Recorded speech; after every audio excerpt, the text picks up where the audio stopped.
Bueno, adelante, Armandito. Dios Todopoderoso, a ti te damos la honra y la gloria, Señor, porque solo tú eres santo. Gracias, Señor, por permitirnos estar nuevamente en este estudio, Señor. Danos una mente atenta, Señor. Quítanos toda distracción. Bendice a mis hermanos, Señor. Bendice a mis hermanos aquí presentes, a los que no se han podido conectar. Bendícelos también, Señor, a través de este mensaje. Todo esto te lo pedimos en el poderoso nombre de tu Hijo Jesucristo.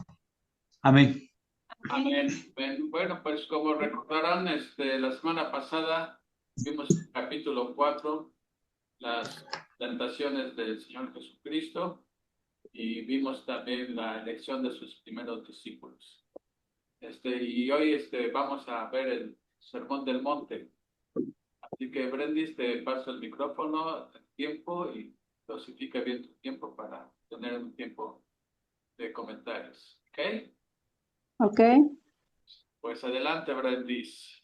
ok, gracias. Bueno, pues como comentabas, la semana pasada vimos que Jesús estaba pues ya predicando en Galilea. Ahí precisamente cerca de Galilea, eh, llegó a este monte, a este monte donde él dio un sermón muy importante, donde dio un sermón donde iba a cambiar pues la idea de las personas, porque recuerden que los fariseos y los escribas les daban la enseñanza pues a los judíos, ¿no? Muchas veces pues en las sinagogas les leían la palabra, entonces les enseñaban todo lo exterior siempre, siempre buscaban pues que la gente los viera, ¿no? Que si estaban orando, pues para que le dijeran, ay, qué espiritual era. Todo lo exterior era lo que les enseñaban los fariseos. Sí les enseñaban la ley, pero no les enseñaban el otro lado de la moneda, que precisamente Jesucristo se va a enfocar en este Sermón del Monte, en enseñarles cómo es que debían ser las personas que querían entrar al reino que él estaba prometiendo. Entonces, pues vamos a ver precisamente las bienaventuranzas. Si gustas, cambiamos de diapositiva, por favor. Sí. Las bienaventuranzas no son mandamientos. Las bienaventuranzas son precisamente, así como lo dice su palabra, cosas buenas que vienen, ¿no? Eh, es como decir felicidad o dicha, pero no propiamente una felicidad que viene del mundo, ¿no? De que, ay, pues si tengo, no sé, mucho dinero, pues voy a ser feliz, ¿no? No se refiere a esta felicidad, sino se refiere a esta felicidad interior o espiritual que precisamente nuestro Señor Jesucristo les va a explicar aquí para decirles qué es la felicidad verdaderamente, ¿no? Describen el carácter, la actitud y la conducta de los ciudadanos del reino de Dios. Recordemos que Jesús viene hablando del reino, ¿no? Cuando precisamente en el capítulo anterior estaba predicando el arrepentimiento, que se arrepintieran porque el reino de Dios ya estaba cerca. Entonces, precisamente vamos a ver cómo es que tenían que ser estas conductas de este ciudadano que pretendía llegar al reino de Dios. El reino de Dios se refiere precisamente a este reino mesiánico, a la segunda venida de Cristo, cuando él ya esté reinando aquí en la tierra en estos 1000 años. Eh, pero no era así como que, no es que te dé la salvación, o sea, las actitudes, las bienaventuranzas, no te dan la salvación, porque la salvación ya es por la obra de Cristo en la cruz. Pero sí eran actitudes que tenemos que tener desde ahora, desde ahorita, desde que conocemos a nuestro Señor Jesucristo, para poder entrar a este reino, ¿no? Ya la salvación ya la tenemos dada. Aquí lo que se está enfocando el Señor es precisamente en este carácter, en esta actitud que debemos tener los que pretendemos entrar a este reino de Dios, ¿no? El mensaje central de las bienaventuranzas es que la verdadera felicidad y la recompensa eterna no se encuentran en la riqueza, en el poder o en el reconocimiento terrenal. O sea, no se encuentran aquí en esta tierra, sino en una transformación de carácter que se manifiesta en la humildad, la compasión, la búsqueda de justicia y la paciencia ante la adversidad. Entonces vamos a ver que esta transformación de carácter tiene que ser ahorita, ¿no? Precisamente nos dice él cómo es que debemos ser y las promesas que él viene son futuras, son mesiánicas, ¿no? Por ejemplo, aquí dice, bienaventurados los pobres en espíritu, porque de ellos es el reino de los cielos. Bienaventurados los pobres de espíritu. Tú eres pobre en espíritu porque reconoces la necesidad de Dios. Ajá, ¿y por qué?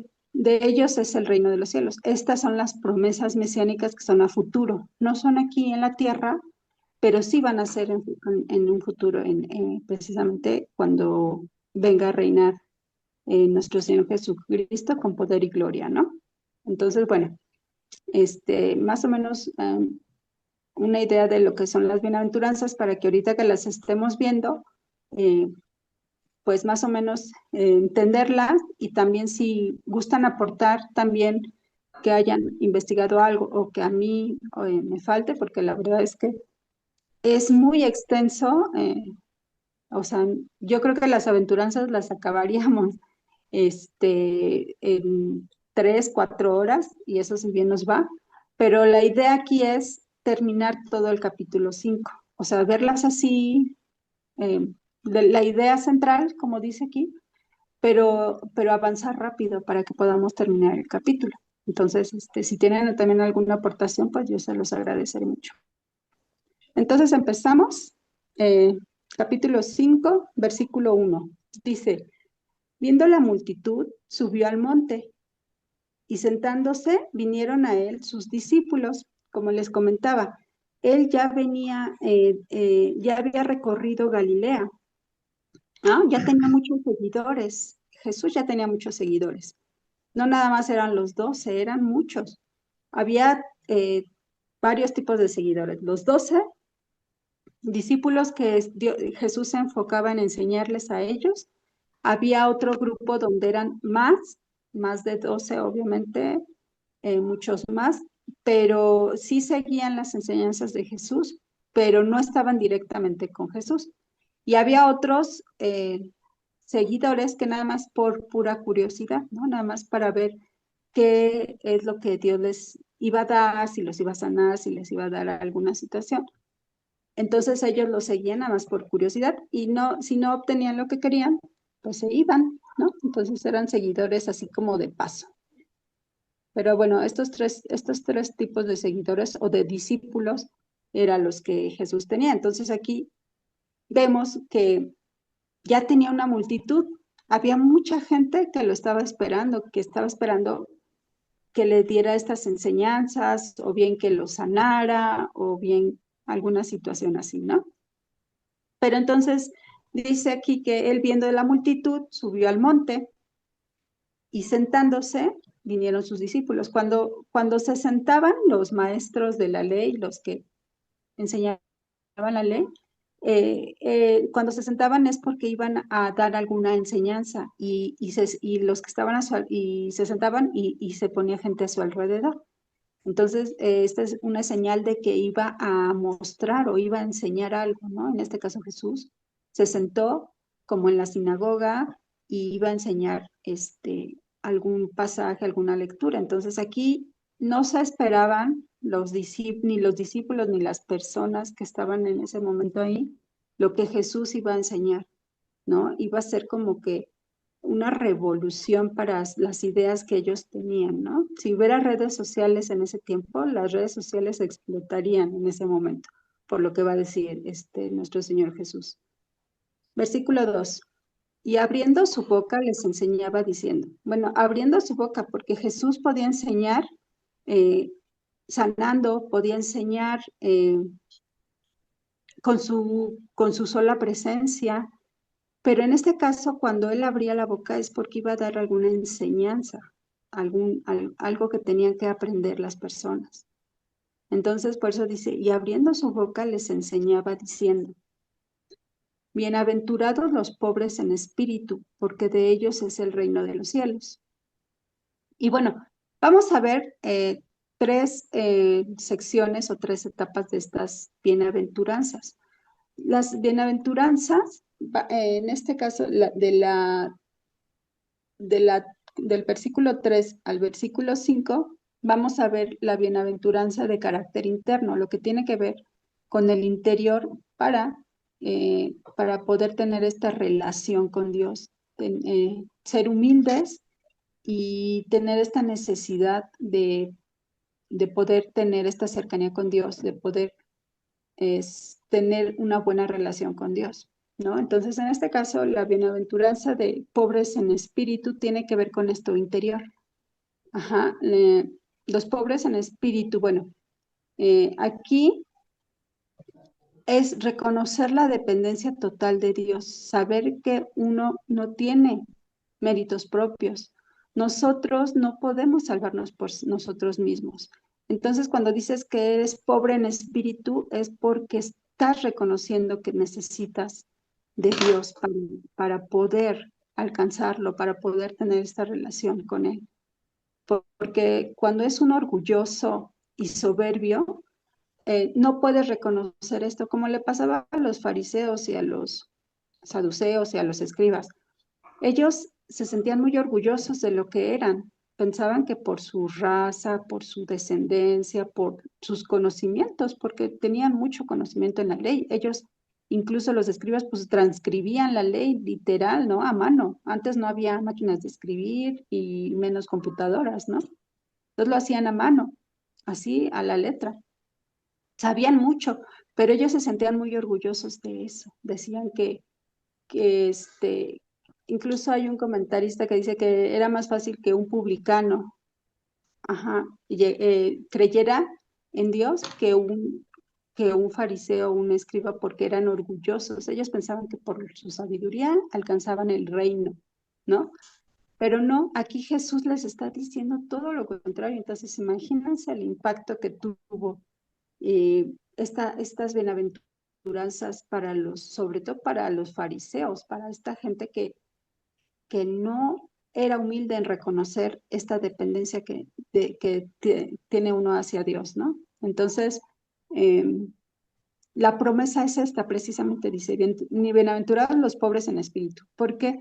Porque ellos están dependiendo de Dios y están reconociendo que necesitan de Él y están reconociendo que necesitan este Salvador. Entonces son bienaventurados. ¿Por qué? Porque ellos van a alcanzar el reino de Dios. Acuérdense que cuando uno reconoce que es pecador, lo confiesa ante Dios, te arrepientes y le pides a Dios que te limpie y que te lave de estos pecados, entonces tú ya estás alcanzando esta salvación, ¿no? Entonces el reconocer que somos pobres de espíritu, que necesitamos esta riqueza que viene únicamente de Dios a través de Jesucristo, entonces ya ahí somos bienaventurados. ¿Y qué promesa nos tiene Dios? Pues dice, de ellos será el reino de los cielos. Entonces nosotros, al ser limpios y al ser salvados por Jesucristo, alcanzamos el reino. Por eso, esta promesa, como les comenté hace rato, es mesiánica, es futurista, porque dice, de él será el reino de los cielos. Ahorita no está el reino de los cielos aquí, ¿estamos de acuerdo? Ahorita el reino todavía no llega, está cerca, pero aún no nos llega porque tiene que venir por segunda ocasión nuestro Señor Jesús para que ya Él llegue con poder y gloria a reinar este reino, valga la redundancia, mesiánico. Luego, versículo 4, bienaventurados los que lloran, porque ellos recibirán consolación. Bueno, pues cuando nosotros nos arrepentimos así genuinamente, lloramos, ¿no? De que precisamente decimos, qué pecador soy, cuánto le he fallado a Dios. Y nos llega este llanto. ¿Se acuerdan de David cuando cometió el pecado con Betsabé? Que Natán llegó a confrontarlo y le dijo, tú eres ese abusador, ese que le quitó su única oveja al pastor, a la persona. Entonces lloró, se lamentó mucho y lloró muchísimo por este pecado que él había cometido. Reconoció que había pecado, porque si no hubiera reconocido el pecado, él seguía pensando que estaba bien, que lo que hacía no pasaba nada. Entonces, este llanto viene precisamente de este arrepentimiento genuino del pecado. Puede ser también que venga de las pruebas o de las tribulaciones que llegamos a pasar en la vida, pero se centra más en este arrepentimiento del pecado, ¿no? Y la promesa que nos da, dice, ellos recibirán consolación. Dios es el consolador. Él siempre va a limpiar nuestras lágrimas, Él siempre nos va a consolar. Y Él va a estar siempre a nuestro lado y siempre va a levantar nuestra cabeza.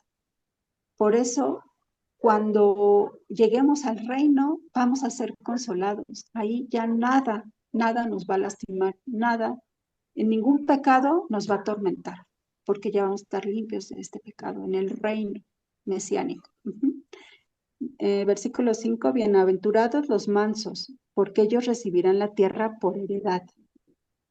Bueno, el ser manso no significa ser menso.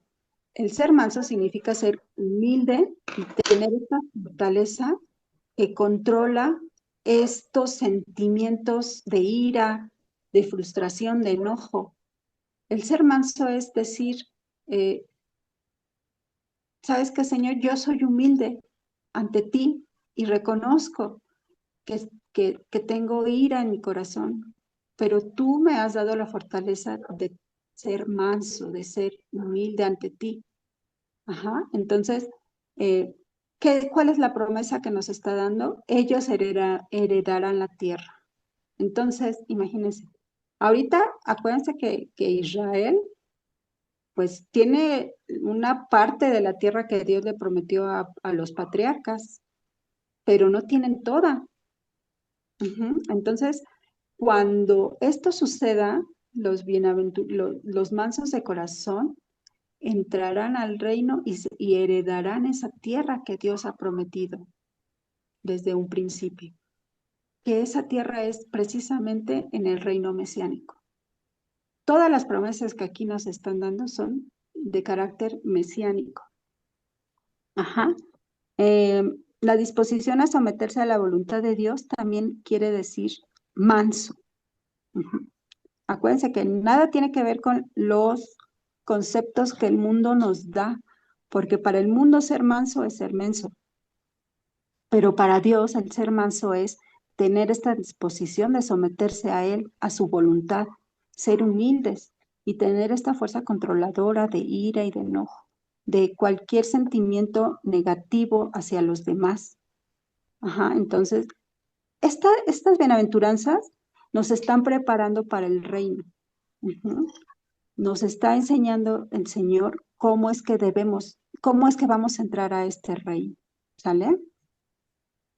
Seguimos con la siguiente diapositiva, por favor. Eh, bueno, entonces quedamos que esta es de carácter interior. Ujú. Las siguientes bienaventuranzas que tienen que ver sobre la justicia es con una relación con moralidad. Ajá. Estas se enfocan en la correcta relación con Dios y con el prójimo, impulsada por un corazón recto. O sea, las otras eran directamente con Dios y las que siguen es con Dios y con nuestro prójimo, ¿vale? Versículo 6. Bienaventurados los que tienen hambre y sed de justicia, porque ellos serán saciados. Bueno, este es un deseo profundo e intenso por la rectitud moral, ser justos y por la justicia divina en el mundo. Recuerden que la justicia de Dios es diferente a la justicia humana. Ajá. No es esa justicia como ahorita vemos que en las manifestaciones, ¿no? Ellos van y se manifiestan porque quieren justicia de las autoridades. Aunque perjudiquen a otras personas, ellos son primero, su necesidad es para ellos más de prioridad que la necesidad de las otras personas que nada tienen que ver con esto que está pasando, ¿no? Entonces, esa justicia no es la que Dios, el hambre de justicia que nosotros debemos tener. Es más bien este deseo profundo de esta rectitud moral de ser justos por la justicia divina en el mundo. Ujú. ¿Y cuál es la promesa que nos da? Ellos serán saciados. Cuando estamos en el reino, nosotros vamos a estar saciados de justicia, porque ya no va a haber estas injusticias. Dios, en su misericordia, nos va a dar todo lo que necesitamos. Ya no vamos a tener estas necesidades que tenemos en este mundo. Pero ahorita Dios nos está preparando para ser justos de acuerdo a cómo Él conoce la justicia. Y su justicia, recuerden que es precisamente pues el hecho de salvarnos, de darnos vida eterna y tener esta salvación para que nosotros no vayamos a la muerte eterna. Ujú. Eso es ser justo, es la justicia de Dios. Y debemos tener esta hambre como cuando tenemos tanta hambre o tenemos sed de justicia, bueno, nosotros debemos ser justos, ¿no? Bienaventurados los misericordiosos, porque ellos alcanzarán misericordia. Bueno, los misericordiosos es mostrar compasión activa y perdón hacia los demás. Precisamente es, pues, tener compasión, tener misericordia por las personas, ¿no? O sea, como por ejemplo, no sé, un ejemplo se me viene a la mente, cuando nosotros vemos al pobre, ¿no? Pidiendo limosna, y nosotros, si tenemos el recurso para darles, nada más les decimos que Dios te bendiga, voy a orar por ti, y no les damos, entonces eso es no ser misericordioso, ¿no? Es alcanzar esta compasión activa, ser activos en esto, no nada más ser pasivos. No nada más es decir, voy a orar, no. ¿De qué manera puedes ayudar a las personas? Y sobre todo esta misericordia de hablarles de la palabra de Dios, de decirles, de que ellos también alcancen este perdón, alcancen este reino que Jesús nos está prometiendo aquí. Eso también es ser misericordioso, ¿no? No nada más de manera pasiva. ¿Y cuál es la promesa que Jesús nos da? Ellos alcanzarán misericordia. La misma misericordia que Dios tiene para con nosotros, eso es lo que vamos a alcanzar cuando estemos en el reino. Esa misericordia que Él nos está ofreciendo, Él nos da, precisamente nos da lo que no es que ya me hice bolas ahí. Nos da lo que no merecemos.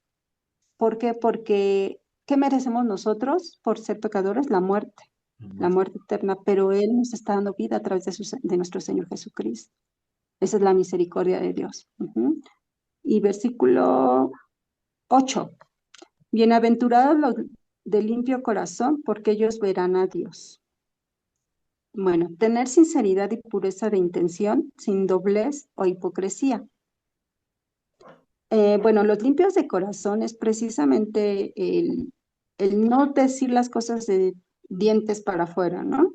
O sea, el ser puros de corazón, limpios de corazón, pero esa pureza y esa limpieza viene obviamente de, de que nosotros ya somos nuevas personas en Jesucristo. Ya no somos las mismas personas que éramos antes de conocerlo, sino esa nueva criatura que somos ahora.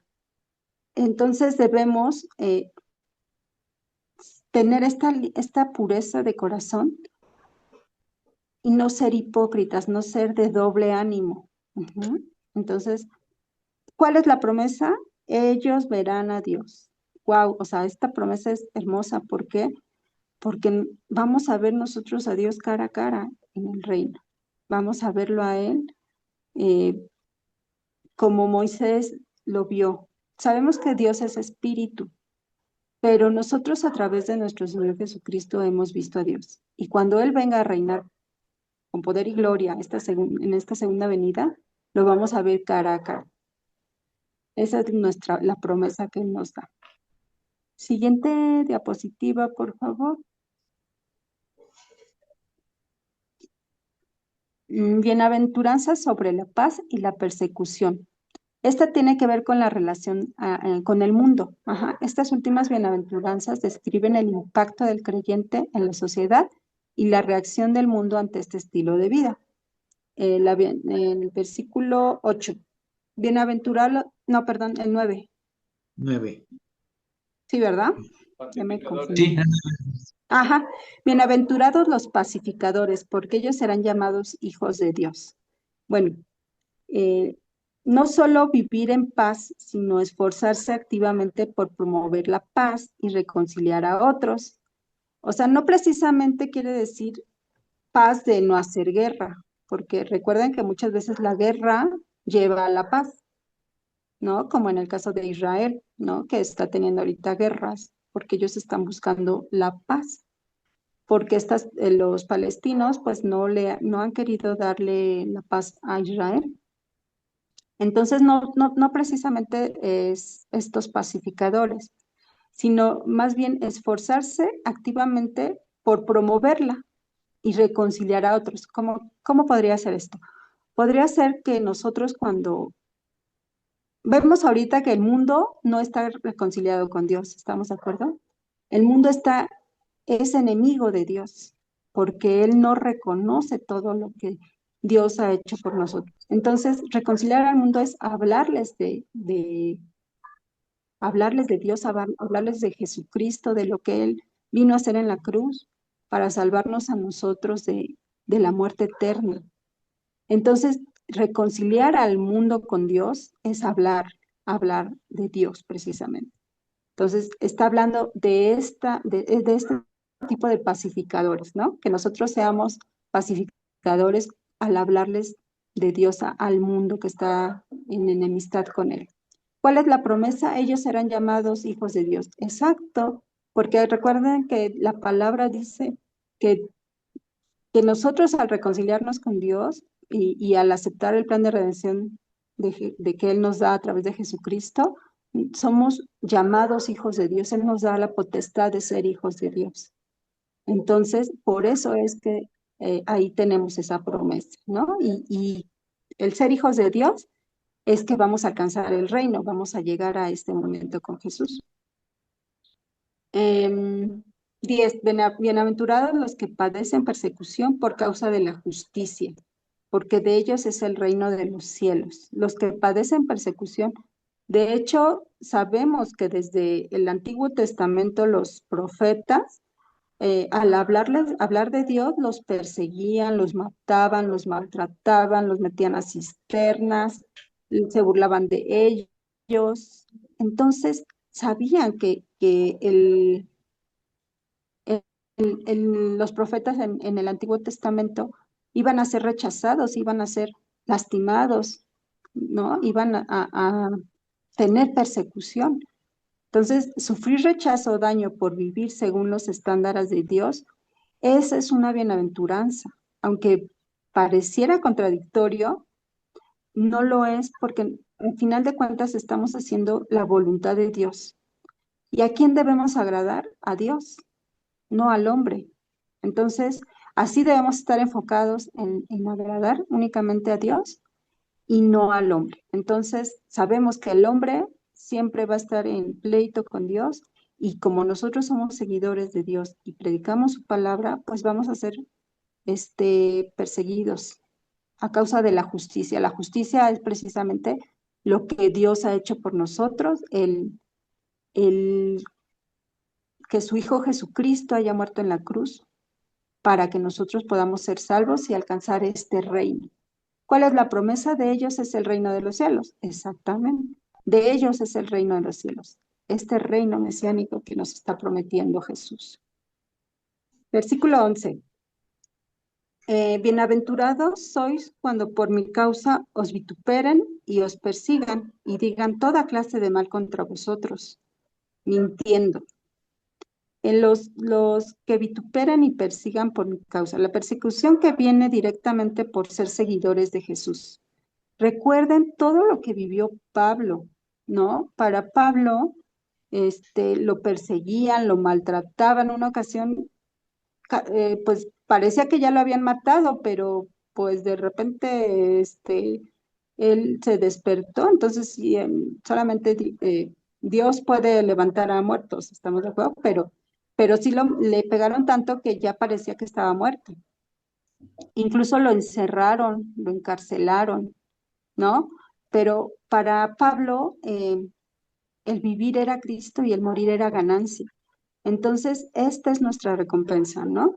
Vuestra recompensa es grande en los cielos, porque a final de cuentas estamos sirviendo a Dios, a nuestro Creador, y eso es lo más importante, porque Él nos va a recompensar de maneras gloriosas. O sea, ya la recompensa de ir al cielo cuando muramos es una bendición, ¿no? Por eso somos bienaventurados, porque vamos a alcanzar el cielo. Versículo 12. Gozaos y alegraos, porque vuestro galardón es grande en los cielos, porque así persiguieron a los profetas que fueron antes de vosotros. Entonces, a los profetas que fueron antes de Pedro, de Pablo, también los maltrataron de esta manera. Pero, ¿cuál es el galardón? ¿Cuál es la recompensa? Pues precisamente nuestra recompensa es grande en los cielos. El ir al cielo es una recompensa.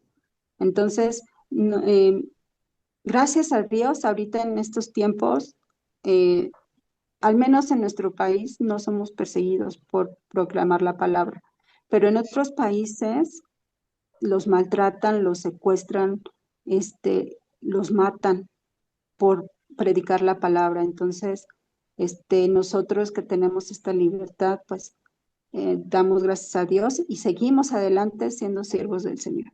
Ujú. Eh, pues, seguimos con la siguiente diapositiva, por favor. Es versículo 13. Vosotros sois la sal de la tierra, pero si la sal se desvaneciere, ¿con qué será salada? No sirve más para nada, sino para ser echada fuera y hollada por los hombres. Bueno, aquí vamos a ver en este pasaje de la sal de la tierra y la luz, se encuentran justo después de estas bienaventuranzas. ¿Por qué se encuentran justo después? Porque son las consecuencias de vivir bajo estas bienaventuranzas. Lo que debemos ser ante el mundo. O sea, aquí Jesús no nos está diciendo que nos apartemos del mundo, sino que seamos sal y luz al mundo, que estemos en el mundo, pero que sirvamos de ejemplo al mundo. Ujú. Entonces, completando la introducción al Sermón del Monte en Mateo, son estas, pues, ¿qué son ay, se me fue la palabra, Juan Carlos, parábolas, o cómo podría decirse que la sal de la tierra y la luz del mundo? Pues sí, Comparaciones. sí, es el lenguaje en sentido figurado. Ajá, en lenguaje en sentido figurado, pero esto es muy importante en el contexto de esa época, porque recuerden que la sal era primordial en esa época, no había refrigerador y era preservaba el alimento, ¿no? Entonces, en ese tiempo no había lámparas como las hay ahora, entonces la luz era algo que alumbraba mucho. Por eso es que Jesús pone estos ejemplos por el contexto de esa época. Ujú. Estos textos usan metáforas, aquí está la palabra, metáforas poderosas para describir el propósito y la función que deben tener los seguidores de Jesús en el mundo. Recuerden que las promesas de las bienaventuranzas son mesiánicas, pero que mientras estemos en el mundo, nosotros debemos comportarnos, tener estas actitudes, porque nosotros somos testigos, somos ejemplos, para las demás personas. ¿De acuerdo? Entonces, versículo 13 dice, ya lo leí, vosotros sois la sal de la tierra. En la siguiente diapositiva, por favor, Japo. Bueno, la sal de la tierra, como les decía hace rato, ¿no? Tiene algún significado muy importante para el contexto de esa época. En el mundo antiguo, la sal no era solo un condimento, era un recurso vital con múltiples funciones que Jesús usó para definir el rol de sus seguidores. Ujú. Vamos a ver tres tipos de función que tenía la sal. La sal podía funcionar en la preservación del alimento, ¿no? Un contexto: en esa época, sin refrigeración, la sal era el principal agente utilizado para curar y preservar la carne, evitando que se echara a perder. La implicación espiritual es: el creyente debe ser un agente de preservación moral y espiritual en la sociedad. La vida del discípulo debe ralentizar la corrupción, la injusticia y la decadencia del mundo que lo rodea. Actúa como un contrapeso contra las fuerzas del mal. Entonces, por eso nosotros debemos ser sal, para preservar, ¿no? No permitir la corrupción. Sabemos que vivimos en un mundo de corrupción en todos los sentidos, pero nosotros debemos ser diferentes. También como una función de sabor, ¿no? La sal realza y mejora el sabor de la comida. La implicación espiritual sería: la presencia de los discípulos debe mejorar la calidad de vida en la tierra. O sea, nosotros debemos ser ese sazón, ese sabor que le da a la comida, como por ejemplo el hablarles de Cristo, el decirles lo que vimos en las bienaventuranzas, por ejemplo, el decirles que solamente a través de Jesucristo podemos tener vida eterna. Les estamos mejorando el sabor de la vida. Deben añadir el sabor del reino de Dios, la paz, la justicia, la compasión y la verdad, haciendo que la vida sea más tolerable y con más propósito para los demás. ¿Por qué, por qué la gente muchas veces no quiere ya vivir? Porque no tiene un propósito en esta vida, no tiene una identidad. Entonces, el hablarles nosotros de Jesucristo les das una identidad de saber de dónde vienen, de dónde provienen. ¿Para qué vinieron a este mundo? ¿Cuál es nuestro propósito en este mundo? ¿Por qué estamos aquí? Si nosotros les hablamos, entonces ellos van a tener estas ganas de vivir. Y cuando mueran, van a saber a dónde van. Porque mucha gente cuando muere no sabe a dónde va. Pero cuando conozcan de Jesucristo y sepan que tienen vida eterna, van a saber que van al cielo. Y que si no aceptan este plan de redención, pues van directo al infierno, ¿no? Entonces, este es el sabor que nosotros le damos a las personas, el ser sal. También tiene una función de alianza y de fidelidad. La frase pacto de sal se usaba en el Antiguo Testamento, en Levítico 2:13, para indicar un pacto duradero e inmutable. La aplicación espiritual es: el creyente es el medio por el cual Dios sella su relación con el mundo. La vida del discípulo debe reflejar la fidelidad inquebrantable a Dios. Entonces, tenemos esta función como sal. Somos bien importantes, por eso somos la sal del mundo. Entonces, estas metáforas que Jesús nos está dando como consecuencia de las bienaventuranzas nos hacen ver que realmente somos bien importantes como siervos de Dios en este mundo. La siguiente, por favor. Bueno, también hay una advertencia al no ser sal, o al permitir que esta sal que somos se eche a perder, ¿no? La segunda parte del versículo contiene una fuerte advertencia sobre la posibilidad de perder esta efectividad. ¿Para qué sirve la sal? Si nosotros perdemos este conocimiento de para qué sirve la sal, para qué nosotros somos sal en el mundo, entonces corremos un riesgo. ¿Cuál es este riesgo? Pero si la sal se desvaneciere, ¿con qué será salada? El riesgo: la sal extraída en esa época solía estar mezclada con impurezas, como yeso. Si el componente de cloruro de sodio se disolvía o era arrastrado por la humedad, quedaba solo el residuo mineral inútil y la sal perdía su sabor. La advertencia para el creyente: el peligro no es perder la fe, sino perder el distintivo que hace el creyente diferente del mundo. Si el discípulo se vuelve indiscutiblemente de la cultura circundante, adopta los mismos valores, éticas y comportamientos, pierde su poder para influir. Entonces nosotros debemos influir, debemos siempre estar, no permitir que el mundo influya en nuestras vidas, sino nosotros influirles a estas personas, ser diferentes. Eso va a hacer que no pierda el sazón, el sabor esta sal, ¿sí? Que no perdamos pues esta sed y esta hambre de poder conocer la palabra de Dios y de poderla transmitir a los demás. Debemos influir, ser influencia positiva, porque nosotros debemos ser como Jesucristo, el carácter de Jesús. Entonces, debemos imitar a Jesucristo y no imitar al mundo. Ujú. No sirve más para nada, sino para ser echada afuera y hollada por los hombres. El resultado, la sal insípida era tan inútil que se le arrojaba a los caminos. Un creyente sin impacto es relegado a a la irrelevancia, incapaz de cumplir su propósito divino.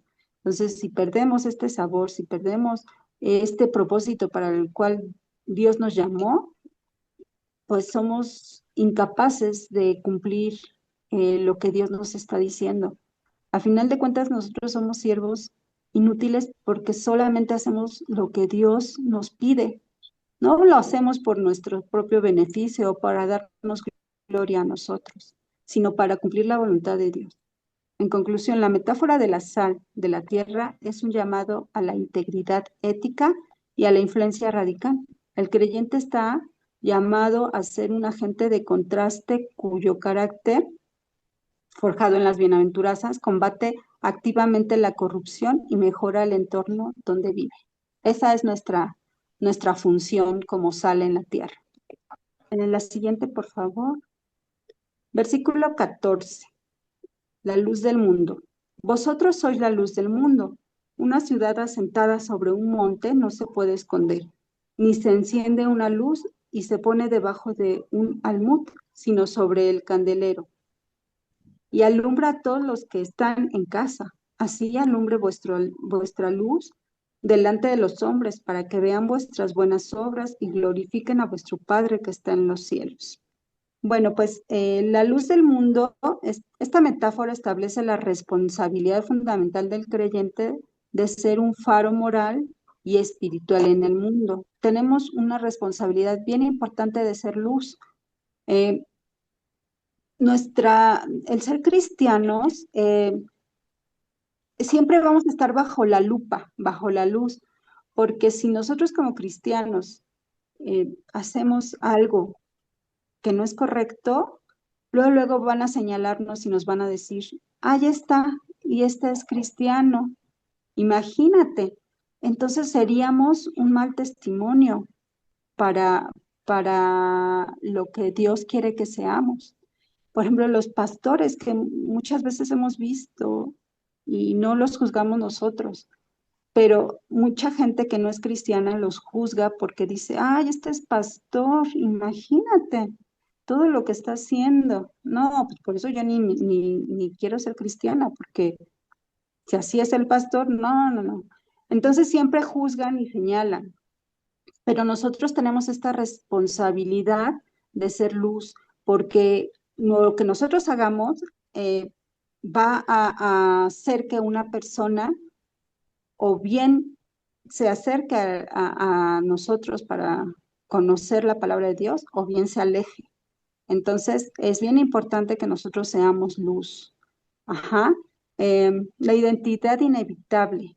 Ustedes son luz del mundo. Jesús nos dice, deberían ser o podrían ser, sino que somos, o sea, no nos está, es algo imperativo. No nos está diciendo, podrían ser, si quieren, pueden ser. No, ustedes son. Esta es una declaración de identidad como seguidores de Cristo. Los creyentes participan de su naturaleza y están destinados a reflejarlo. Nosotros reflejamos a Cristo. Entonces, bien importante que nuestro comportamiento y nuestra actitud sea al alcance y que sea a la altura de nuestro Señor Jesucristo. Sabemos que seguimos siendo pecadores, pero sabemos lo que Dios nos dice que no debemos ser. Eh, y bueno, cuando pecamos, pues debemos confesarlo ante Dios, arrepentirnos y pedirle que nos perdone y que nos limpie y no volverlo a hacer, ¿no? O sea, no por ser cristianos somos invencibles, ¿no? Al contrario, muchas veces como cristianos el enemigo siempre nos ataca más, pero debemos nosotros tener porque todo lo podemos en Cristo que nos fortalece. Entonces debemos ser luz para las naciones, para las personas. Ajá. La visibilidad requerida. Una ciudad en lo alto, pues no puede esconder la luz, ¿estamos de acuerdo? Su significado. La vida de un creyente moldea por las bienaventuranzas. Es intrínsecamente pública. Lo que les decía, es público, o sea, un pastor es público. Entonces, hay que cuidar mucho esa actitud. Y cuando somos cristianos somos muy señalados. Ajá.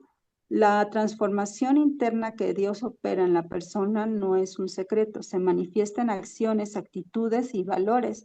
Y Dios y Jesús ya nos está dando los valores. Por eso es que era bien importante para Jesús que los discípulos enseñara a los discípulos y se centraba mucho en estos 12 discípulos porque la mayoría de las cartas y del Nuevo Testamento, pues hablan mucho de precisamente de estas actitudes, de estas acciones, de estos valores que Jesús dio y que los discípulos ya están, bueno, ya hicieron en sus cartas. Ujú. El propósito intencional. Ajá. La lámpara, para cubrirla con un cajón, por el contrario, se pone en la repisa. No se esconde en un cajón o debajo de una cama. Se pone en la repisa para que alumbre a todos los que están ahí. El significado es que Jesús usa el ejemplo práctico de una lámpara. El propósito de una fuente de luz es iluminar, guiar y servir. Nosotros debemos ser esa lámpara que ilumina la palabra de Dios, que guía a las personas y que sirve. Nosotros venimos a servir. Ajá. La acción y el objetivo final. Dice, hagan brillar su luz delante de todos para que ellos puedan ver las buenas obras de ustedes y alaben al Padre que está en el cielo. Este es el versículo clave que conecta la identidad con la acción y el resultado. ¿Cómo brillar la luz? A través de las buenas obras. O sea, lo que nos enseñó nuestro Señor Jesucristo: justicia, generosidad, integridad, amor, servicio. Por eso es que las las metáforas de la luz y de la sal vienen enseguida de las bienaventuranzas, porque es una consecuencia. Y ¿cuál es el objetivo final? Pues no buscar la alabanza propia, sino que al ver una vida genuinamente transformada, la gente dirigirá su atención y glorifique a Dios. ¿Cuál es la finalidad que nosotros tenemos al ser todo esto que acabamos de ver? Pues que se glorifique a Dios con esto. Nosotros no tenemos ni tantito mérito. Solamente somos instrumentos usados por Dios para sus propósitos y para darle gloria y honra a Él, al único que debemos darle gloria y honra. Muy bien, seguimos con la siguiente, por favor.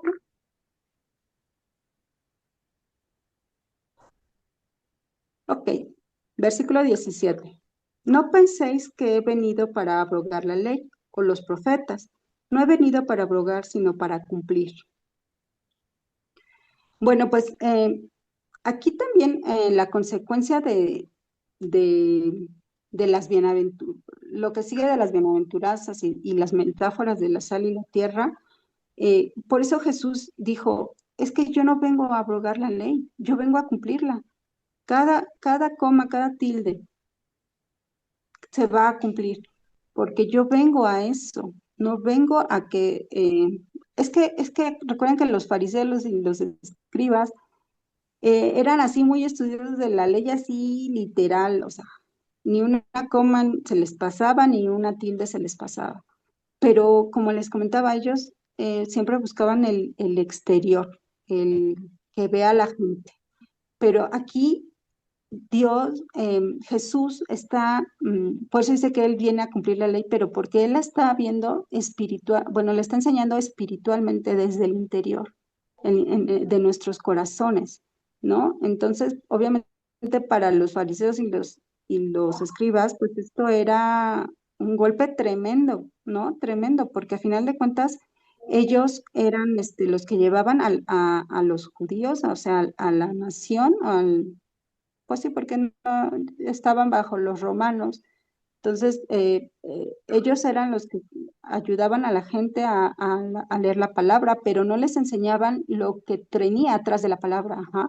Simplemente a la letra, lo que decía la ley, pero no les enseñaban cómo llevar a cabo esa ley. Y aquí Jesús nos está, en las bienaventuranzas, está dando una manera de cómo es que se ve la ley del otro lado de la moneda, pero es la misma ley. Y ahorita vamos a ver, después de Jesús y la ley, vamos a ver los estándares de Jesús, vamos a ver cómo se ve la ley desde el punto de vista de Jesucristo, de cómo se ve la ley desde como Dios quería que la viéramos desde un principio. Pero desgraciadamente se malinterpretó la ley y hasta la fecha no se hace como Dios quiere que la veamos, ¿no?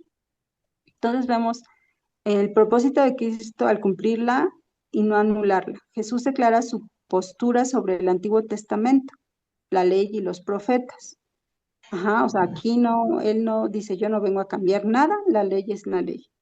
La confirmación de autoridad.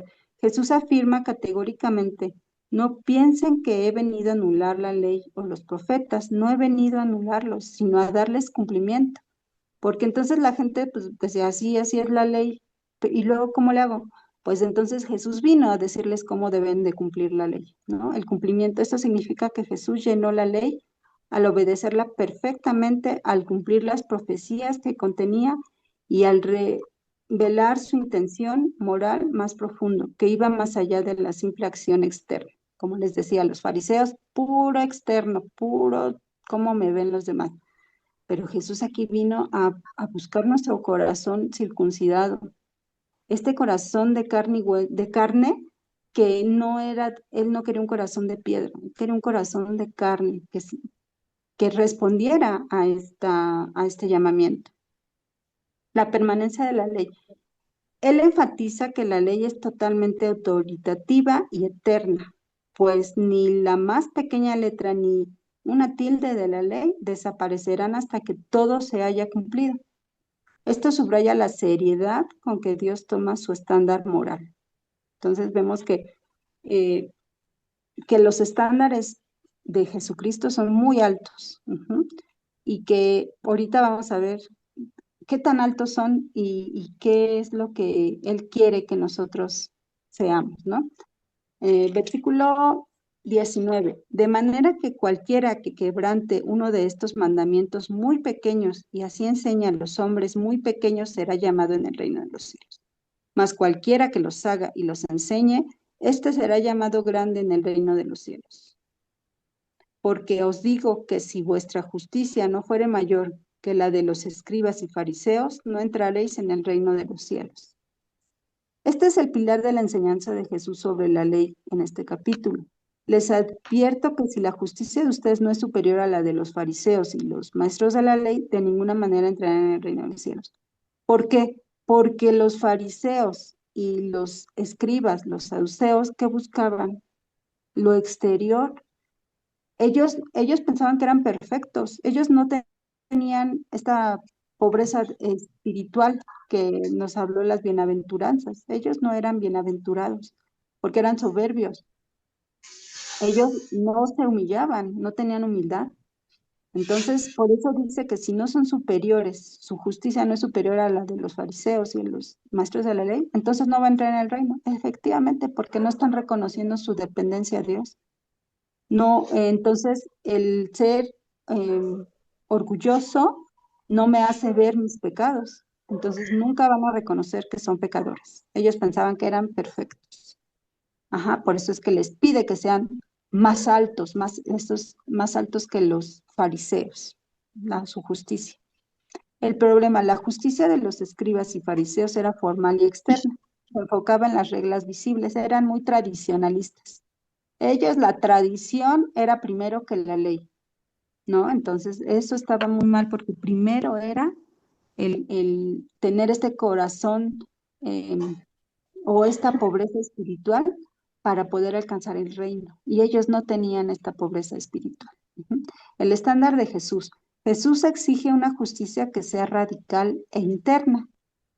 Por eso nosotros debemos ser bien radicales y y este corazón, o sea, en lo interno es lo que le importa a Dios. No basta con evitar el acto pecaminoso. O sea, no basta con que digas, ay, es que eso es pecado, no lo voy a hacer. Se debe purificar de la raíz de la que surge el pecado. Por ejemplo, si yo, el corazón, el pensamiento y la intención. O sea, primero viene del corazón o a mí me hago un poquito de bolas, pero si viene del pensamiento, se va al corazón y lo ejecutas, ¿no? Entonces, ¿de dónde? Primero debes de erradicarlo de raíz, porque no nada más basta con decir, no lo voy a hacer, no voy a pecar, pero lo sigues teniendo en el pensamiento y lo sigues teniendo en tu corazón, entonces sigues pecando.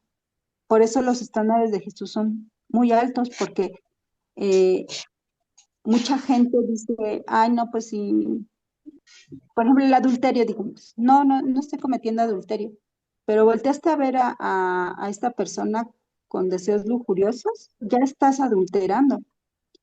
Entonces, por eso es que debes de cortarlo de raíz. Ujú. Entonces, ya vamos a ver la siguiente diapositiva, por favor. A ver, Brandis, un segundo. Sí, Brandis. Mira, son las 9 y me gustaría que tuviéramos tiempo para partir porque no vamos ni a la mitad, ya son las 9. ¿Qué te parece si continuamos la otra semana con lo que faltó? Para que tengamos ujú. tiempo pues de comentar esto porque hay tanto que decir aquí acerca del Sermón del Monte que no quiero que quedara a lagunas, ¿no? Entonces, ¿cómo ves? ¿Estás de acuerdo? De acuerdo, ajá, claro que sí.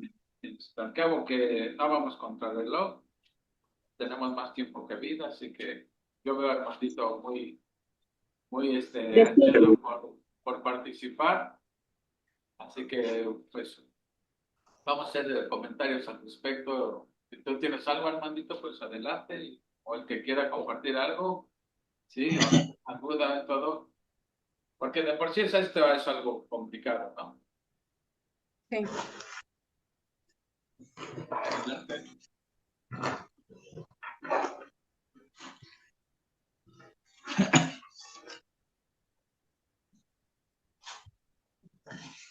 ¿Después, Armandito, sí o no? Ahorita ya me estoy poniendo en orden, que se me atoró. Ah, Perdón. Mientras, comenten ustedes, por favor. bueno, a ver, yo quiero comentar que el Sermón del Monte pareciera que es el sermón más famoso del Señor Jesucristo. Que lo citan políticos, religiosos, gente, no, o sea, todo el mundo hace citas del sermón. Pero el problema realmente es a quién va dirigido, a qué tipo se está refiriendo, etcétera, ¿no? El contexto del sermón del monte. Y debemos no quiero que parezcamos dogmáticos. Hay diferentes escuelas de interpretación. Por ejemplo, para algunos piensan que el sermón del monte es soteriológico, o sea que haz todo esto y serás salvo, ¿sí? Lo cual sabemos que eso es prácticamente imposible. Y el hecho de que algunos lo ven en el aspecto soteriológico, o sea, de salvación, también influye en que lo ven como penitenciario. O sea, si yo no cumplo con esto, híjole, pues tengo que hacer una penitencia para poder compensar. Vaya. Afortunadamente eso no está muy en boga, ¿no? Pero hay otros que, por ejemplo, dicen que el sermón del monte es sociológico, que se trata de que la sociedad debe de adoptar estos principios que es el sermón del monte para salvar la sociedad. Pero yo me pregunto, ¿Jesucristo nos manda a salvar sociedades o nos manda a salvar personas que son de diferentes sociedades, ¿no? O sea, una vez vienen, por ejemplo, a ver si me doy a explicar. Eh, hay un canto cristiano que dice, América será para Cristo, ¿lo han escuchado? Pero ahí hay un error teológico, porque si Cristo quisiera salvar a América, pues como que en automático te salvas si eres americano, ¿no? pertenece al continente americano. No, Dios salva personas de todos los países del mundo. Ok, entonces, cada postura tiene sus bemoles, ¿sí? Otros piensan que esto va dirigido a la iglesia cristiana hoy en día. Y también tiene sus bemoles, porque Jesús menciona por primera vez en Mateo la palabra iglesia hasta el capítulo 16 y lo dice como un evento futuro, ¿sí? Sobre esta roca edificaré mi iglesia. Es algo futuro. Entonces aquí el problema es que estaba refiriéndose a la iglesia cuando Jesús todavía vivía en la dispensación de la ley, cuando en la antigua dispensación la iglesia era un misterio. Ese es el problema, otro problema. Otros dicen que es milenial, ¿sí? ¿Por qué? Porque hay muchas cosas, por ejemplo, por ejemplo dicen las bienaventuranzas que se van a cumplir en el milenio, pero muchas bienaventuranzas se están cumpliendo ahora, ¿sí? De una manera tal vez parcial, por así decirlo. Pero los que están en contra también tienen sus problemas, porque otros dicen, no, checa el tiempo de los verbos, ¿sí? Dice, porque de ellos es el reino de los cielos. Yo soy de la persona que está hablando del reino mesiánico, pero como dice, porque de ellos es y está en el tiempo presente, dicen, no, está hablando en esta época, en la época de Jesús, estaba hablando. ¿Sí? Jesús vino a ofrecer el reino, pero por la incredulidad de los judíos, pues no se instauró ese reino. ¿Sí? Pero, ¿cómo contestan los que están en contra de esa postura? Que dicen, bueno, el verbo, si nos guiamos por los verbos, unos están en tiempo presente y otros están en tiempo futuro. Entonces, hay más de tiempo futuro que en tiempo presente.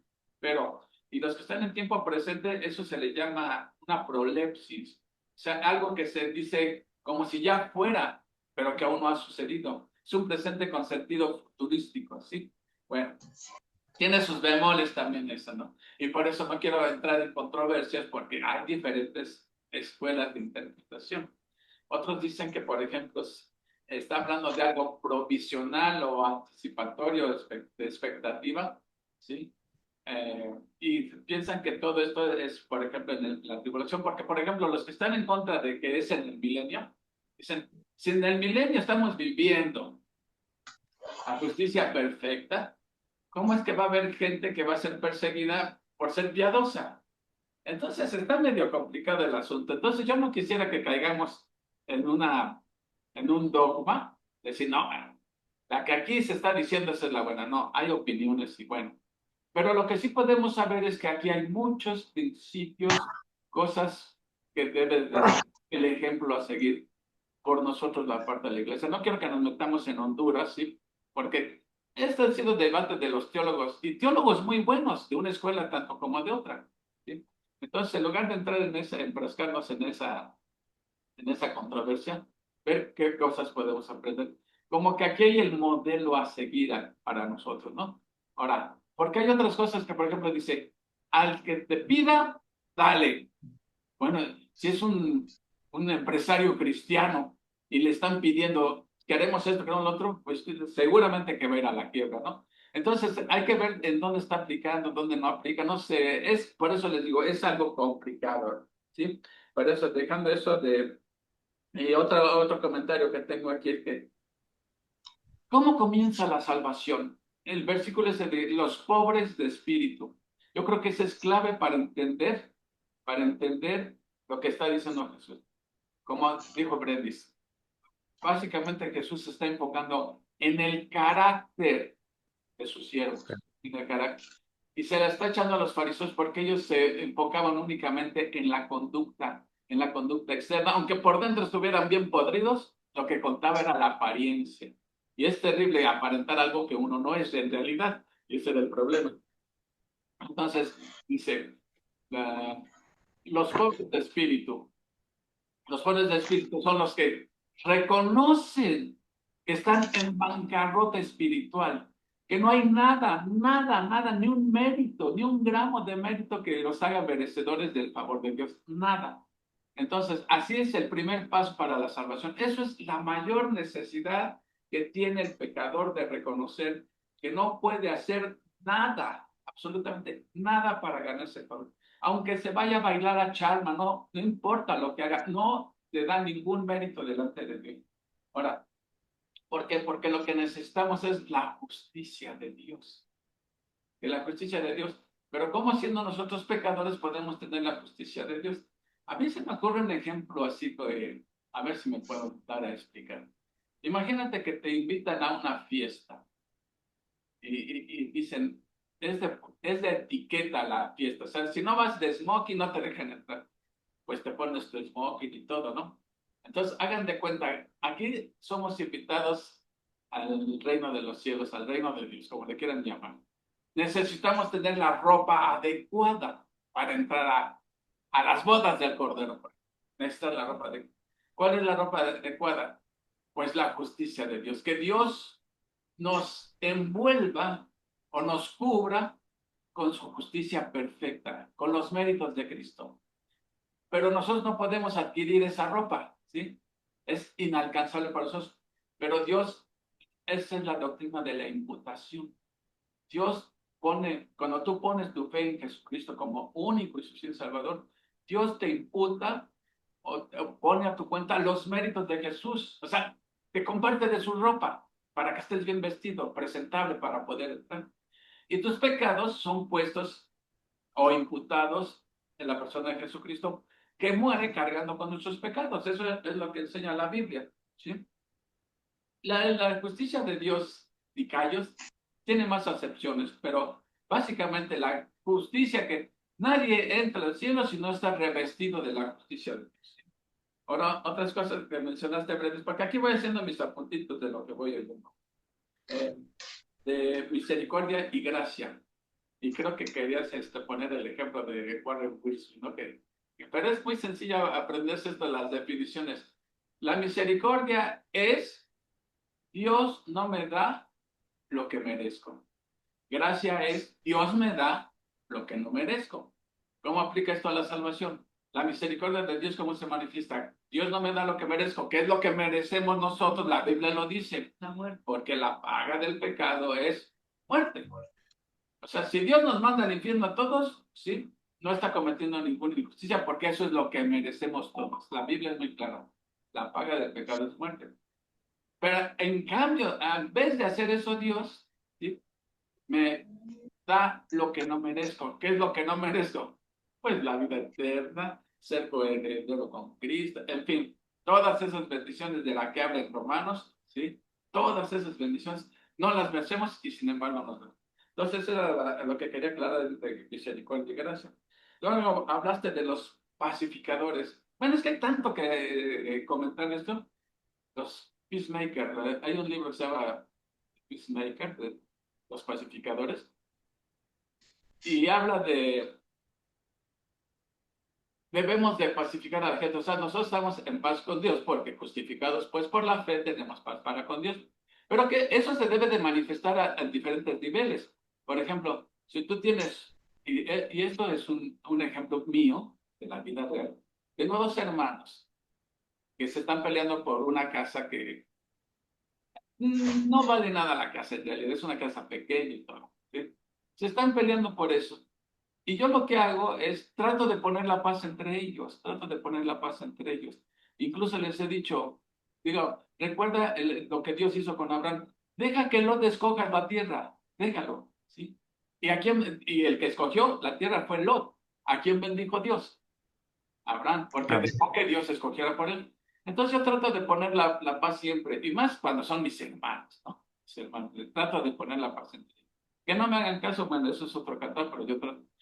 Ahora, eso de ser pacificado, pues se puede ver a nivel individual, nacional, mundial, como quieras. El hecho de compartir el evangelio, pues estamos intentando poner a la gente en paz con Dios, ¿no? Entonces, eso era otro comentario que vi ahí, hablando también a ver, les voy a hacer una pregunta que tal vez piensen ustedes que no viene al caso. A ver, ¿el matrimonio es para felicidad o para santidad? Para santidad. para santidad. Y cuando tú estás creciendo en santidad, te da felicidad. ¿Sí?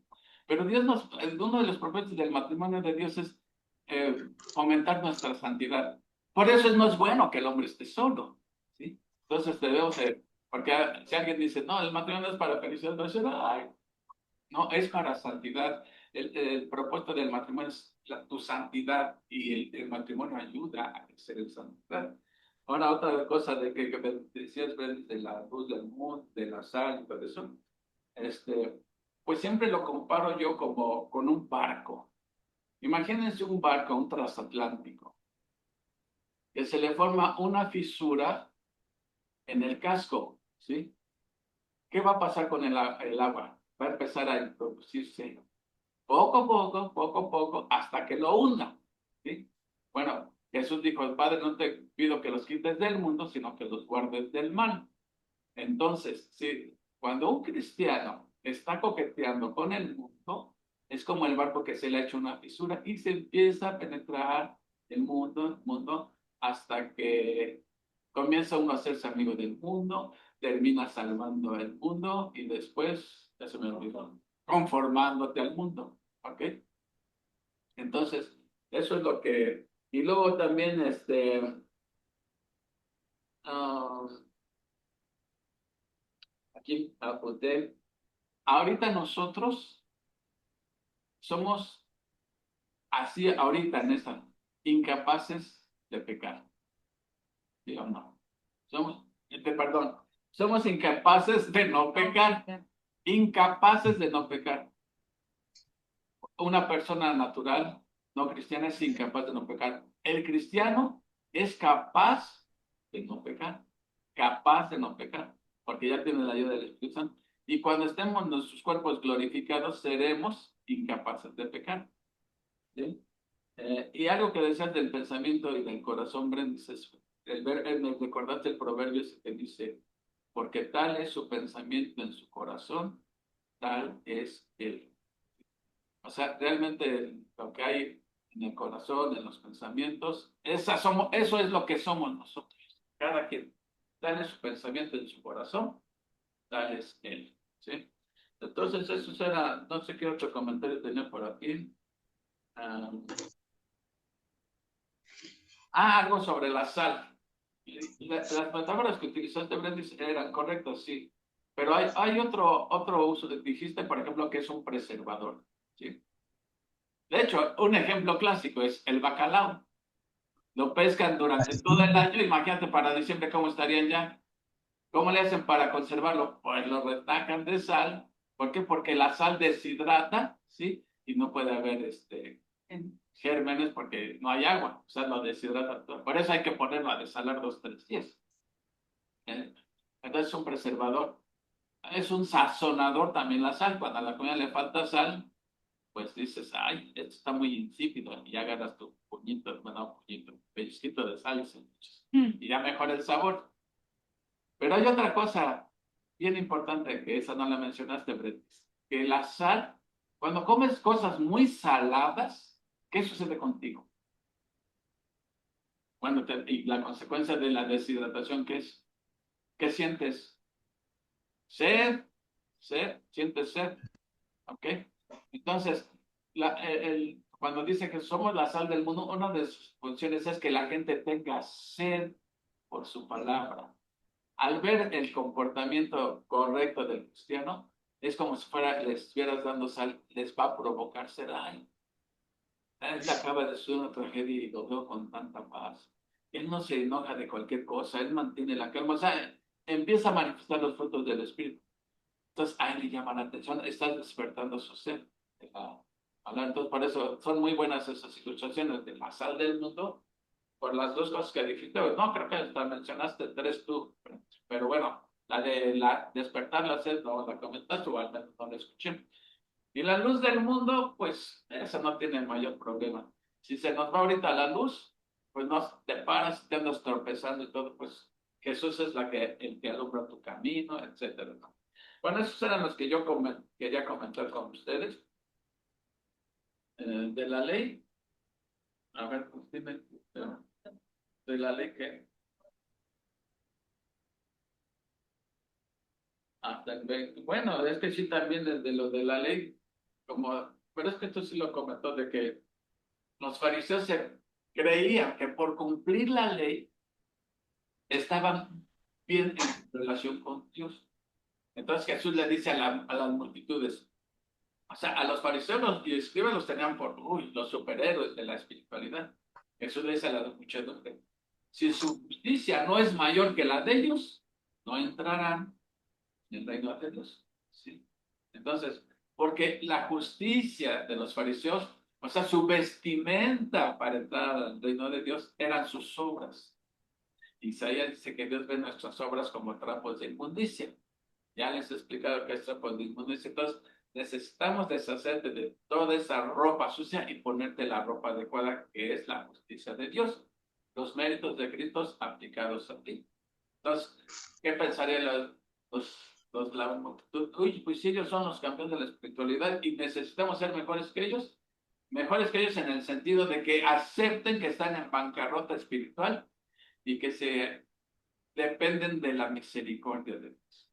Ese es el primer paso hacia la salvación. Por eso el Evangelio comienza con las malas noticias de que eres pecador, que la paga del pecado es muerte, pero a veces estamos compartiendo que Dios te ama, tiene un buen plan para ti. Mira, casi hazle un favor a Dios, acepta a Jesucristo como tu Salvador, ¿no? Y no damos más que un lado de la moneda cuando debemos dar los dos lados. ¿Cómo podrías tú apreciar lo que Dios ha hecho por ti si no estás consciente de lo que Dios te está librando? ¿Sí? Entonces, cuando decimos que Jesús es mi Salvador, ¿de qué es de lo primero que me salva Jesús? De la condenación del pecado. Es lo primero que hace el Señor, salvarnos de la condenación. Después, lo que hace durante nuestra vida cristiana, salvarnos del poder del pecado. Porque obviamente ya tú detestas tu pecado, como decías, bienaventurados los que lloran, ¿sí? Pues cuando lamentas tu pecado, ¿sí? Y te duele, ¿sí? Entonces, Dios te va santificando, esa es la santificación progresiva, te va santificando conforme vas avanzando en la vida cristiana, ¿no? O sea, en otras palabras, cada vez amas más la santidad y detestas más el pecado. Pero nunca vas a llegar al 100% de ya no ser pecador, ¿sí? Porque esa es la santidad total. Eso va a ser cuando venga el Señor por nosotros o allá, si te toca irte antes, pues allá será. ¿Por qué? Porque ya recibiremos cuerpos redimidos. Estos cuerpos que tenemos ahorita aún no han sido redimidos. Están esperando también la adopción de nuestros cuerpos, dice Pablo en Romanos, ¿sí? La naturaleza está esperando también su redención. Entonces, algún día, tanto nuestros cuerpos, Dios ha redimido nuestras almas, pero nuestros cuerpos aún no. Entonces, algún día sucederá eso, ¿sí? Y la creación dice, espera ansiosa la redención de los hijos de Dios, porque ella también quiere que ya la rediman, ¿no? Y eso va a suceder también en el mundo. Bueno, esos eran los comentarios que quise hacer, Brendy. No es que quise cortarte abruptamente, pero si no, ya, mira, ahorita, por ejemplo, ya son 9:25 casi, entonces, había No cosas que estuvo había bien. que aclarar, pero, vas bien, Brendy, o sea, no vamos contra el reloj ni nada. Es más, Armandito te lo agradece porque le estás dando una semana más para que se prepare. Oye, hablando de una semana más, yo creo ya no nos va a dar tiempo. O sea, sí, la siguiente, ver lo de los estándares de Jesús, pero ya la otra sería el 6 y ya no llegamos al 7, ¿no? A ver. Tú terminarías el día 5. No, No, estamos a 5. Ahí hoy estamos estamos así, al 5. el día Día 12. 12. Ah, 12. sí. Y quedamos que nos íbamos 2 semanas de vacaciones, ¿verdad? Porque hay muchas pachangas y bodas. Sí, estamos bien. Entonces, pues terminas la próxima semana, el próximo viernes, Brenes, y ya le vamos a dar al bandito las vacaciones para que se prepare. Mira, debo de admitir, Brenes, que tu capítulo fue el más complicado de los demás. Los otros ya están como más prácticos, ya no hay tanto problema. Ah, vas a ver, y me lo diste a mí, ¿eh? La suerte te tocó a ti, Brenes. Pero no, apreciamos la labor que haces. No, estoy- Es bastante. Sí, sí, sí. Ay, yo No son estaba muy enchiladas, y nerviosa menos por... el sermón del monte. No, estaba nerviosa porque está, de verdad que no es que o sea, no es tan sencillo. No, O no, sea, no son enchiladas. O sea, por eso luego te digo que hay diferentes escuelas de interpretación, ¿no? Entonces, para no caer en dogmatismo, no, esta es la buena, esta es la... No, o sea, pero sí tenemos muchas cosas que aprender de eso. ¿A quién se estaba refiriendo Jesús? Bueno, pues no lo sabemos a ciencia cierta, pero aplica. Aplica. Recuerden que en la hermenéutica cada versículo tiene un significado nada más. ¿Cuál es el significado? El que el autor tenía en mente cuando lo escribió y lo que entendieron los oyentes originales. Ahora, aplicaciones hay muchas. De un versículo hay varias aplicaciones, ¿sí? Pero entonces nos quedamos un poco con la incógnita de a quién va dirigido, a qué etapa va, pero sí hay aplicaciones. No puedo decir, no, eso es para, a que no es para nosotros. No, la iglesia no puede decir, no. Pero hay cosas que, pues, miren, alguien dijo así, si el sermón del monte es literal, tal como dice para entonces está en sentido. Y si está hablando, ¿cómo? Espera, no. Ah, si el sermón del monte es para esta época, debe de estar en sentido figurado. Y si el sermón del monte es literal, debe de ser para otra época, por ejemplo, el milenio. Pero ahí hay unos problemillas, como te digo, Jesús dice, bienaventurados los que sufren persecución por mi nombre. Pero uno se pregunta, en el milenio, pues, si va a estar ya reinando Jesús, ¿cómo que van a sufrir persecución? Ahora, esas son tal vez unas cosas aquí, otras allá, no lo sé, la verdad, ni quiero caer en normativo. Pero lo que sí podemos es ver las pautas, ¿sí? Las pautas, porque dice, terminas, sed perfectos porque vuestro Padre es perfecto. Y eso para nosotros, pues, en esta vida, pues, es imposible. Podemos ir madurando, pero llegar a la perfección. Digo, porque hay quienes sí creen, las iglesias de corte huesdellano piensan que sí puede uno alcanzar la perfección espiritual en esta vida. Yo digo, preséntenme a uno solo que me digan que ya que yo, que Pablo, siendo el campeón de la espiritualidad, dijo, no es que yo ya lo haya alcanzado, prosigo a la meta. digo la meta. Prosigo a la meta. Bueno, pues algún comentario, Nelly, nos da gusto que estés ahí. Qué bueno, cumpliste tu amenaza de estar ya los viernes. Y y tuviste la que ahora le tocó a la tía que ¿Quién es Nelly? Nelly, la novia de Ugilito. Ah, Ah, es que Brendita también ha tenido la oportunidad ¿a poco no la conoces? está en representación de la familia No, no, pues Martínez López, ahorita ellos andan preparando todo, bien apurados. me imagino. Bueno, No. Armandito, un comentario de parte tuya, agregar o algo. Ya nos come el tiempo. Tenemos 2 minutos. 2 minutitos. No, pues ya prácticamente lo comentaste todo. Simplemente a mí me llamó mucho la atención la palabra de los pobres de espíritu. Bueno, es que son aquellos que conscientemente dependen de Dios y no de sí mismos. Esto pues nos da a entender que eh, no pues, somos pecadores para empezar. Y bueno, eh, para poder salvarnos dependemos del Señor Jesucristo, que es como único y suficiente Salvador. De nada, no hay otra cosa que nos salve más que Él. Y gracias a Él, pues estamos disfrutando hoy la vida, ¿no? Estamos en un crecimiento, por decirlo así, en un crecimiento espiritual, del cual pues somos, tenemos los beneficios, ¿no? de ese crecimiento espiritual, siempre y cuando pues lo llevemos a cabo. ¿Cómo? Pues leyendo la palabra de Dios y practicándola prácticamente. De todas las aventuranzas, fue la que más me llamó la atención, porque yo la confundía. Pobres, bueno, pues sí, son pobres de espíritu, que no tienen espíritu, pero cuando estuve leyendo estos comentarios y los libros y buscándole, fue que me quedé tan asombrado. De por sí el Sermón del Monte, como es pues es muy, muy complicado, sobre todo este primer capítulo. Eh, sí me hice algunas dudas al principio, pero ya le voy agarrando el modo, la Bueno, onda. acuérdate que es imposible que todos lo sepamos.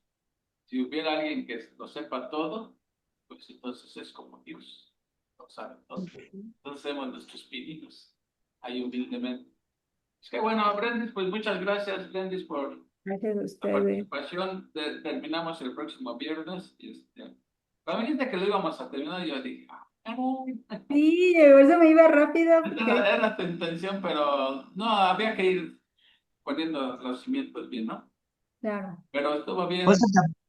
Pasa el capítulo 20, ¿verdad, Brendis? Hasta el versículo 20. Sí, versículo 20. sí, Ya ya. Perfecto. empezamos con el 21. El Ah, 21. 21 al 48. Ya estamos, ya Sí, tienes pues, tus diapositivas hechas Ya, y ya te la vas a llevar más relax. pues, sirve que voy a estudiar más esas porque sí Pero está qué muy bueno, largo. pues Leti, despídenos con una oración, por favor. Claro que sí. Gracias, Brendita. No, gracias a Dios. Armandito y Nelly, qué gusto verte, ¿eh?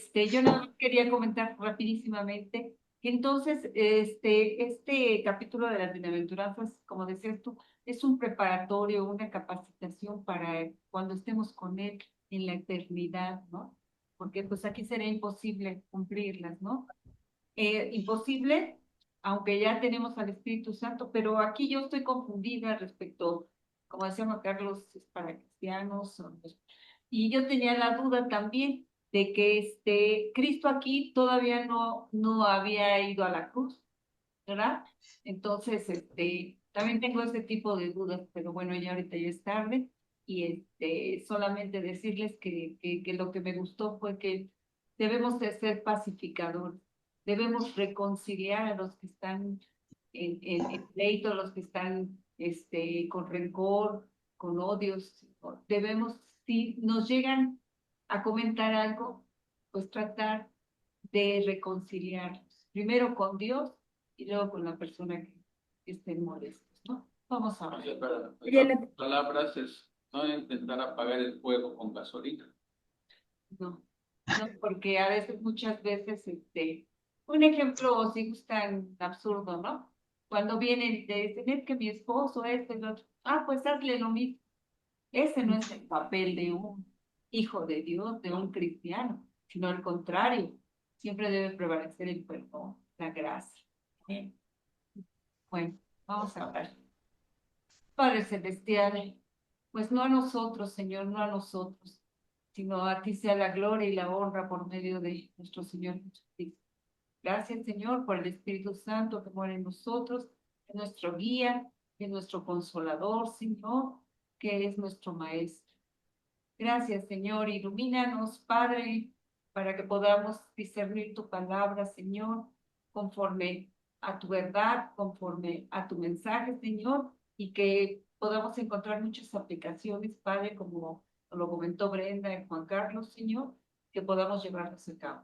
Porque, Padre, de nada serviría, Señor, que estudiemos y que no las practiquemos en nuestra vida, sino tú nos estás hablando, Señor, para que seamos obedientes, y mientras más obedientes seamos, más bendiciones tendremos en nuestra vida, Señor.